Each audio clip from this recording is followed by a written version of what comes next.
आज हम आपको ऐसी शख्सियत से रूबरू करवाने जा रहे हैं जिनकी बुद्धि के सामने दुनिया नतमस्तक हो जाती है।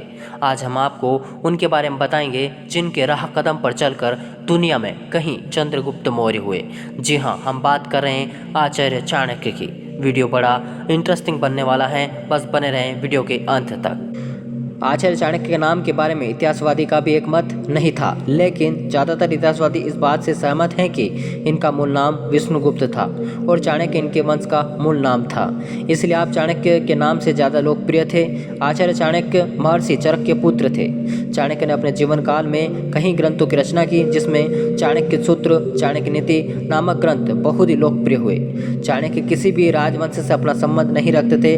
आपका जन्म उच्च कोटि के ब्राह्मण परिवार में हुआ था। आपके जीवन में घटी एक घटना ने आपको विश्व इतिहास में राजसत्ता को पलटकर नई सत्ता पर अपनी पसंद का राजा बनाने वाला युग पुरुष बना दिया था।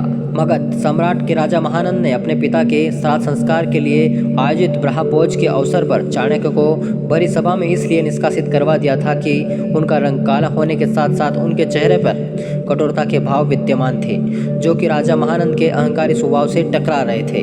महानंद ने भरी सभा में गरजते हुए कहा था, इस चंडाल रूपी मानव को इस सभा से शीघ्र ही निकाल बाहर करो। मैं इसकी शक्ल भी देखना नहीं चाहता हूँ।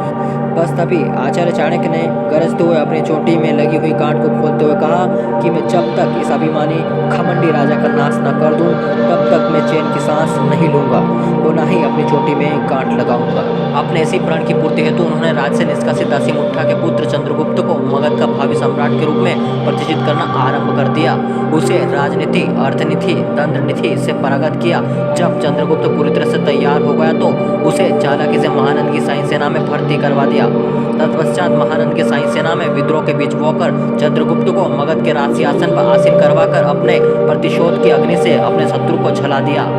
इसी प्रकार अपने प्रण की पूर्ति हो जाने पर चाणक्य ने अपनी चोटी में गांठ लगाई और सम्राट चंद्रगुप्त के प्रधानमंत्री के रूप में मगध का राजकाज संभालने में उन्हें महत्वपूर्ण योगदान दिया।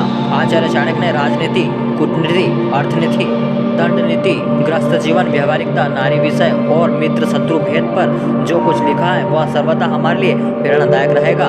चाणक्य नीति नामक इस ग्रंथ में आपने लिखा है, प्राचीन आचार्यों ने राज्य की प्राप्ति और सुरक्षा संबंधी जितने भी ग्रंथों की रचना की, उन सबके सार संग्रह करके मैंने इस चाणक्य नीति नामक ग्रंथ की रचना की है। आचार्य चाणक्य के पास तलवार, बंदूक, तोफ, एटम बम जैसी कोई शक्ति नहीं थी, फिर भी लोग उनकी शक्ति से कायल थे। आचार्य का इस विषय को लेकर कहना है, मेरी शक्ति तलवारों, भालों, तीर कमानों और सैनिकों से नहीं है, बल्कि मेरी बुद्धि, मेरा ज्ञान, मेरा प्रतिशोध ही मेरी शक्ति है, जिसके बल पर मैंने चंद्रगुप्त को मगध का सम्राट बनाया और एक धमी और एक कुशासक राजा महानंद का अंत करवाया। आचार्य चाणक्य की नीतियों की महानता सैकड़ों वर्षों चली आ रही है और जब तक यह संसार रहेगा तब तक चाणक्य नीतियों की उपयोगिता बनी रहेगी। वीडियो अच्छा लगा तो जरूर शेयर, सब्सक्राइब करें। जय हिंद, वंदे मातरम।